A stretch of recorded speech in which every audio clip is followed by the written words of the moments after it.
are your beliefs, opinions, facts, or truths?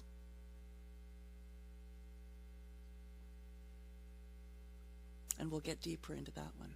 Are you willing to shift your beliefs when new information shows up? And have you noticed that that has happened? Maybe kicking and screaming. Can you change your mind when you're proven wrong? Oh, I hate being proven wrong, but then I have to, right? Do you like being proven wrong? Yes, sometimes. Can you accept facts when they contradict something dear to you? That's a tough one, isn't it? And yet, what are you going to do? Stay in that place or move on? So what do you do when a loved one disagrees with a core value? Maybe that's why there's so many divorces.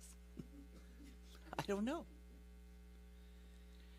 So let's explore opinions and facts and this word truth that spiritual people tend to throw around, and returning to a child's mind. So what is an opinion? So this is from Mrs. Google. A personal belief, viewpoint, or preference. So would you agree with that? So it's a subjective, and it's shaped by experience. So subjective means it's in your mind. It's not a hard, concrete thing. And it's shaped by experience. So would you say that your opinions have come from experience?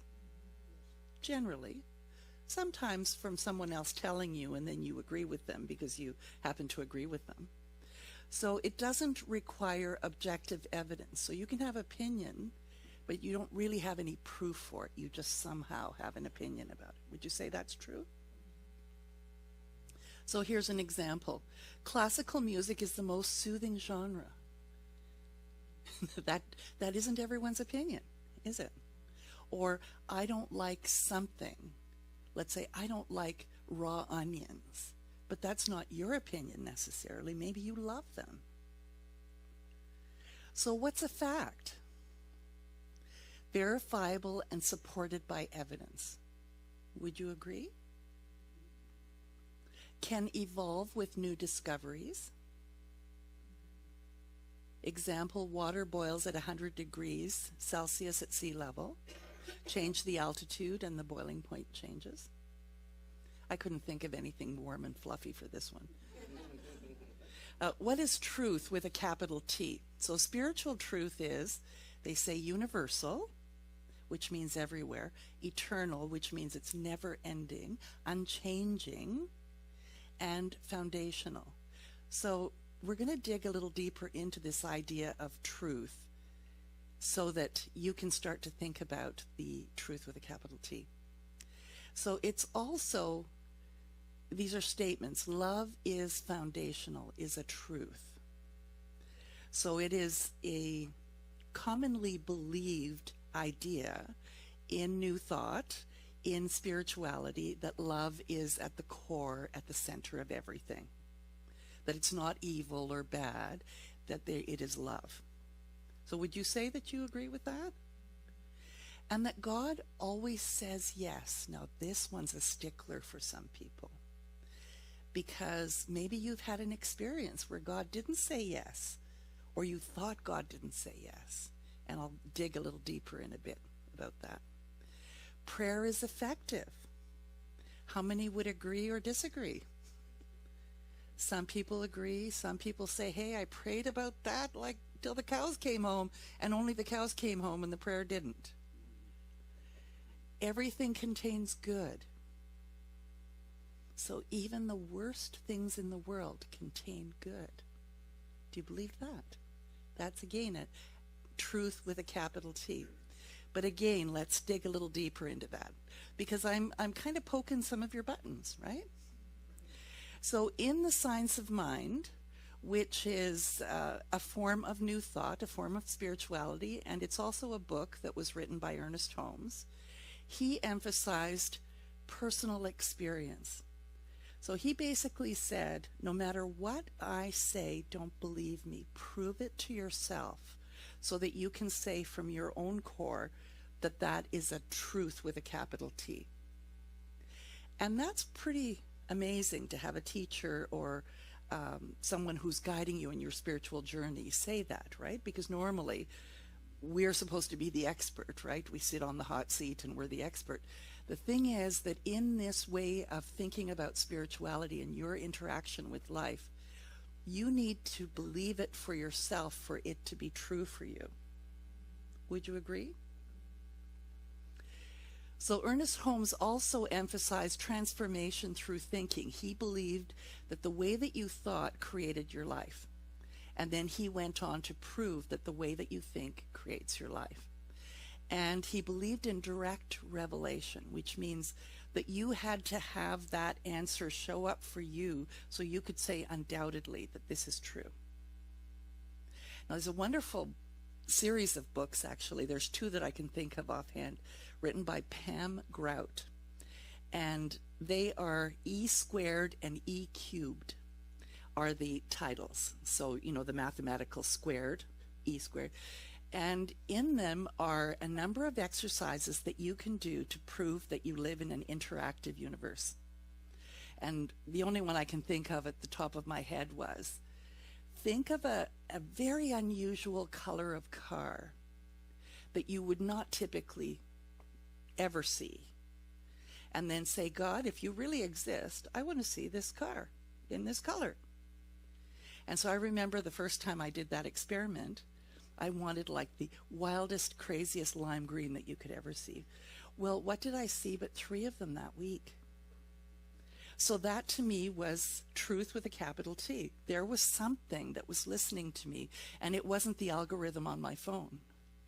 It was something beyond that, that was responding to my expectations. So this is an Ernest Holmes quote, "Trust in your own self more than all else."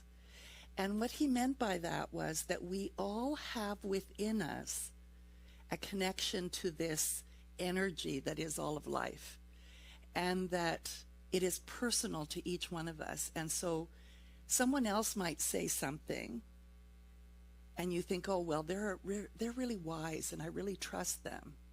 The thing is that there is more wisdom within you than there is in anybody outside of you, for you. And that's the key. So Unity, which is where you happen to be at a Unity Spiritual Center, the co-founder was Charles Fillmore, and he taught that truth must be demonstrated. So the same as Ernest Holmes, that you need to be able to see it to believe it.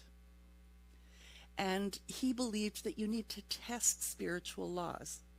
That you can have someone tell you that there's the law of cause and effect, there's the law of reciprocation, there's the law of giving, whatever other spiritual laws you might think about.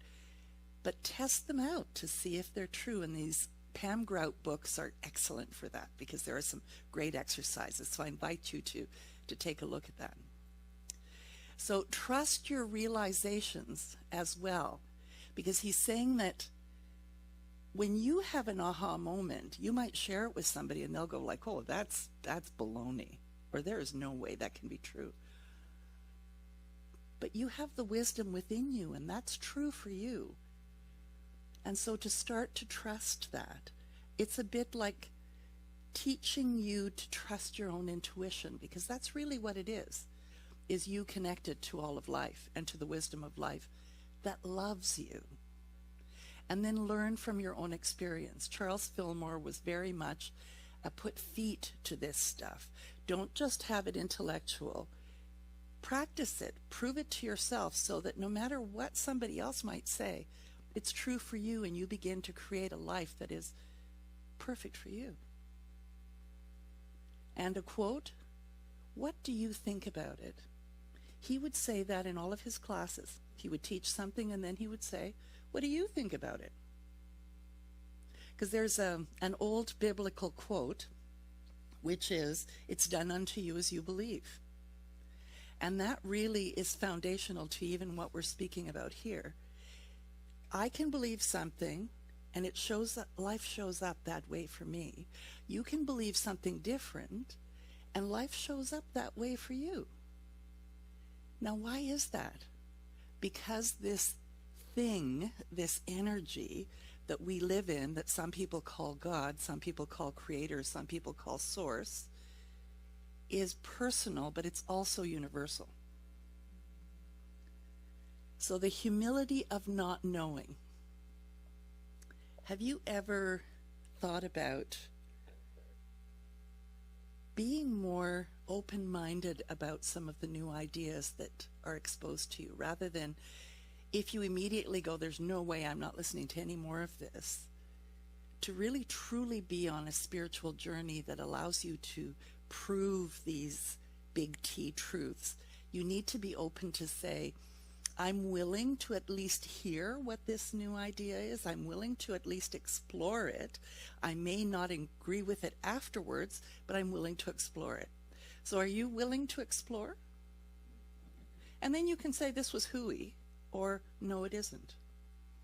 And it's up to you. And so because I'm in this area of faith that isn't dogmatic like Catholicism and Lutheran and some of the different world traditions, I can have a conversation with someone that thinks differently than I do, and I believe that what they believe is true for them because they believe it.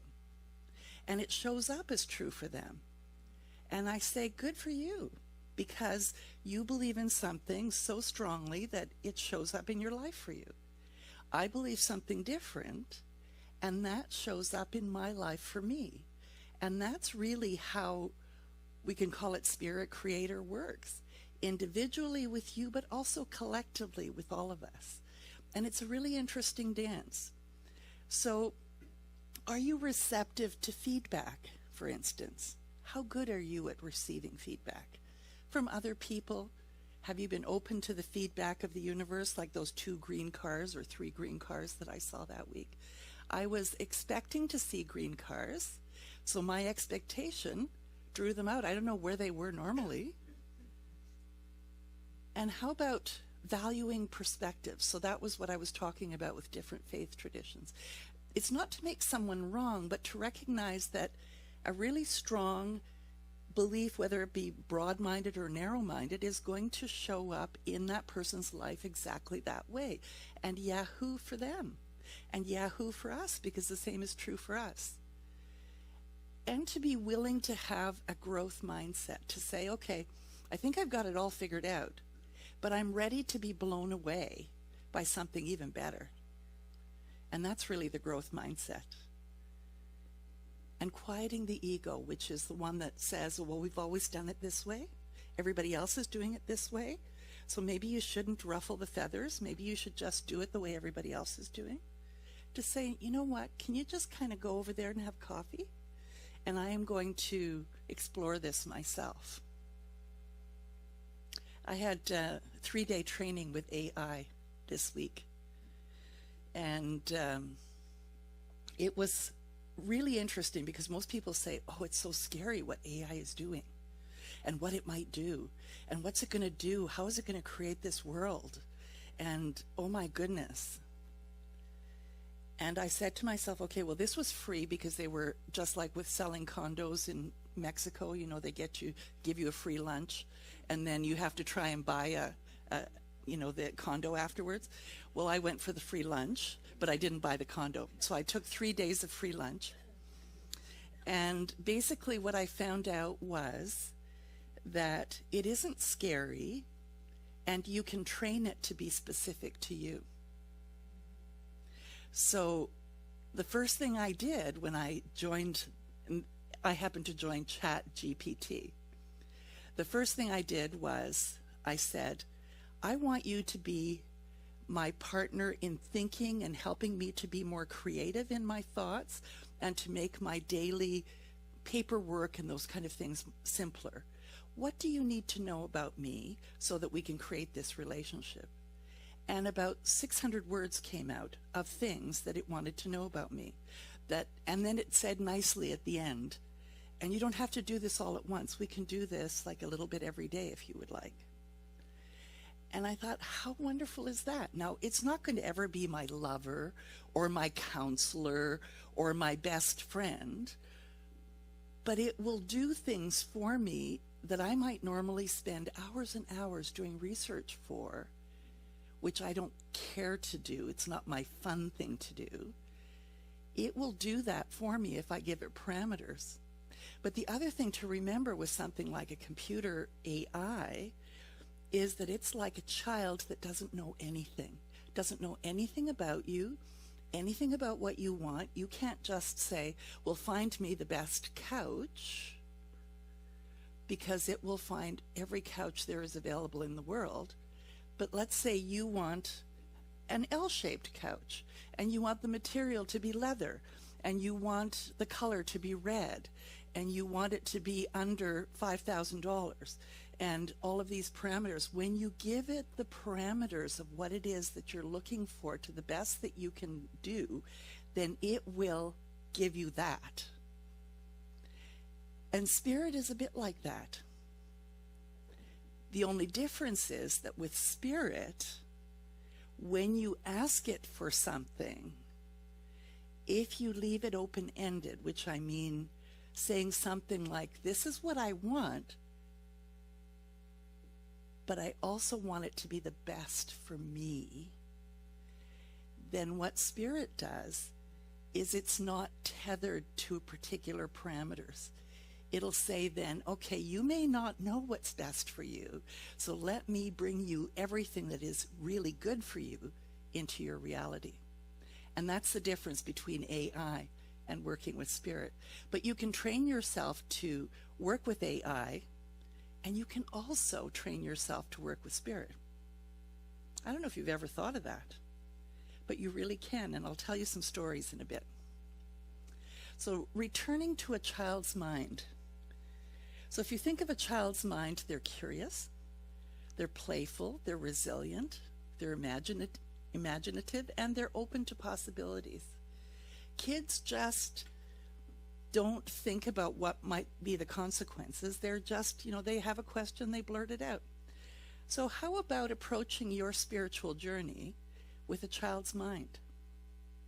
What's actually possible for me if I open up to this loving presence that is who I am? So ask why and what if, because the question the assumptions and explore possibilities that adults might dismiss as impractical. Like you'll say something to a kid and they'll say, why? Then you have to come up with an answer, right? It doesn't have to be complicated, but they do ask why. They might say, why is the sky blue? And you think, okay, I have to get into physics here. That's not what they're looking for. They're looking for a simple response. So can you be more simple rather than intellectual as you explore your spirituality is the question. So reframe the problem as an adventure. So I reframed the problem of learning AI as an adventure. And I decided to have the initial interaction with it as an adventure. Like, what do you want to know if you're going to be my best partner? So maybe you can do that with spirit too. You can say to spirit, as one of your thoughts in the morning when you're meditating, or perhaps you're in prayer, to say, show me how I might have a better relationship with you. What does that look like? And it may show up as someone saying something to you that gets your ideas going. It may be a thought that comes to your mind and you think, gee, it never occurred to me that I was limiting myself and that there is so much more available to me. Does that make sense? So embrace play and experimentation. So let's say you don't care about paperwork, but you want to learn AI. Maybe you are looking for a couch, or maybe you love looking for recipes. Get it to find them for you. Or maybe there's something like gardening that you really like. What would be the best plants for my garden? This is the kind of work I like to do. I like to be out there once a month. What plants could I have? And that kind of thing. And be really specific. So with spirit, you might say, life is really a struggle right now. And I don't feel like I'm as prosperous as I need to be able to be happy and content. So start to fill my mind with ideas on how I might move out of this negative way of being. And you're going to start to have answers. And the answers always come. It's whether you agree with them or listen to them or hear them or do anything about them when they show up, because they will come. They always do. So concentrate on the effort and the steps taken. Rather than just the result, appreciate the hard work, the progress, and the learning throughout the journey. And I know that my spiritual journey has certainly been a lot of bumping up against myself until I came to figure it out. And I still don't have it figured out, but I have a lot figured out. And just like with a computer, and I'm using that as an analogy, I'm going to learn so much, not only about myself, but also about what is possible with someone who will do all the mundane stuff for me. So it's kind of exciting. So make time for boredom and reflection.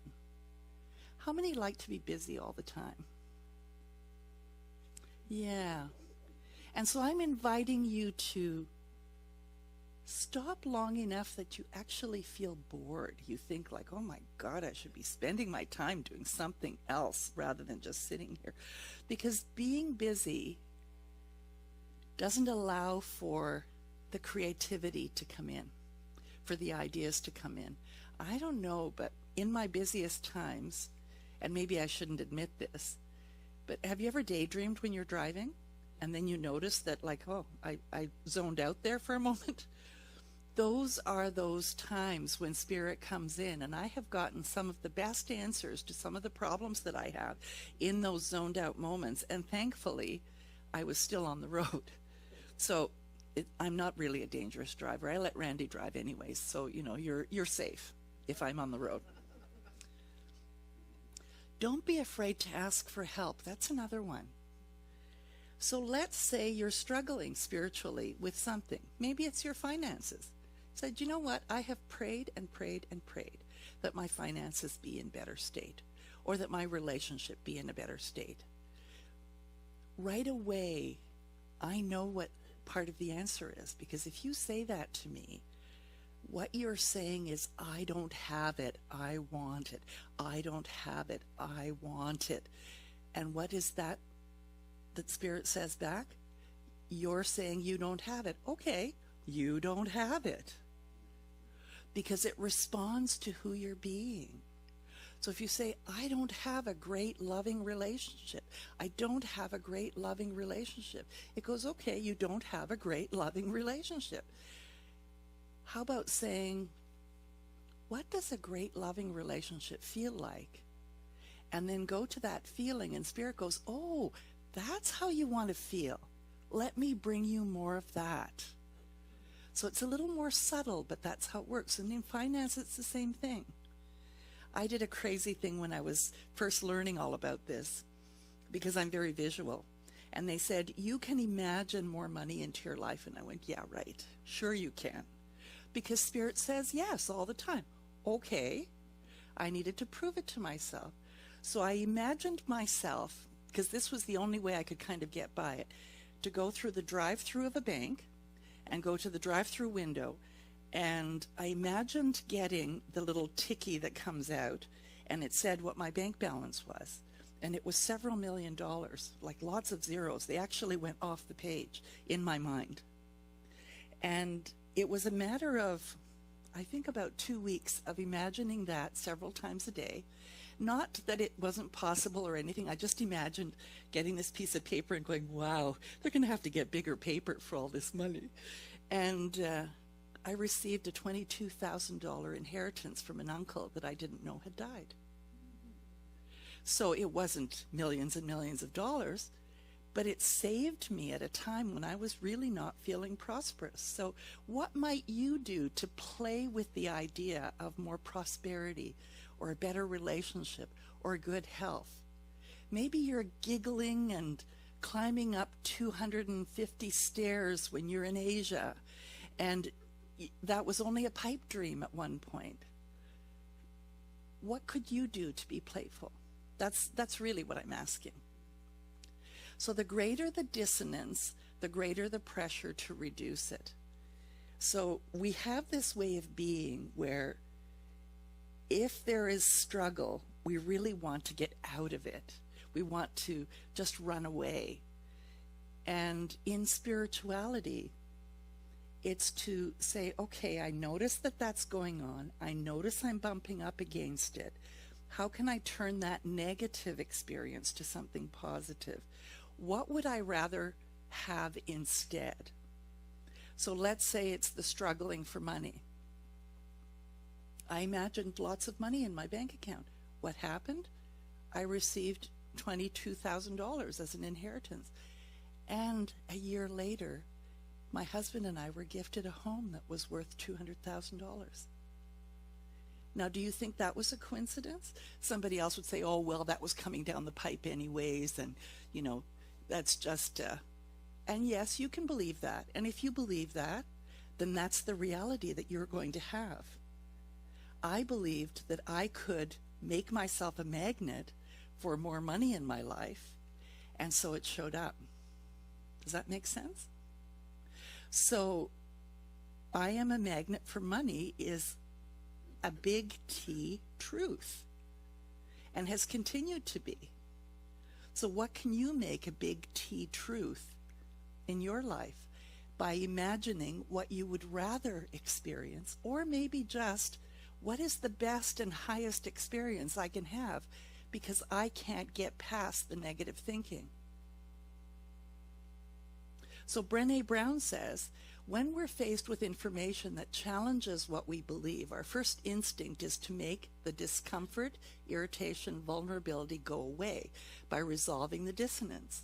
We might do this by rejecting the new information, decreasing its importance, or avoiding it altogether. And none of those things are going to allow for the new experience to happen in any kind of easy way. Can you see that? So the greater the magnitude of the dissonance, or you're bumping up against it, the greater the pressure to reduce the dissonance, says Leon Fessinger. So what's going on right now that could use a child mind for you? That you could let go of the control, perhaps, or the expectations that you have, or the past experiences that you've had that say, this is the way it always happens to me? What could you be more curious about in your life right now? So we looked at the difference between opinion, fact, and truth, and why it's important to understand that, and also about the child's mind. And I hope I've left you with more to think about than even believing, and that you'll go out and try to prove some of this for yourself in some way, some playful way. So here's your reflection. Where could curiosity serve you? What area of your life? I love the fact that I was willing to be curious about AI because, boy, I'm so excited. Every morning now when I go to the computer, I think, okay, what can I ask it today? What does it need to know about me today? What belief may be re-examined? So do you have a belief that it's always been this way, so it's going to continue to be this way? Because it doesn't have to. Because as soon as you are open to new possibilities, then Spirit says, yes, let me bring you some. You may not like all of them, but you get to choose then, and you're not limited. And what might you want to prove for yourself? So if you want to prove that God exists, how might you do that? And it can start with things like, and you've heard people say, well, manifest a parking spot, for instance. And that's a simple one to do. But then challenge it with bigger things. Challenge it with bigger things. Because you get to decide.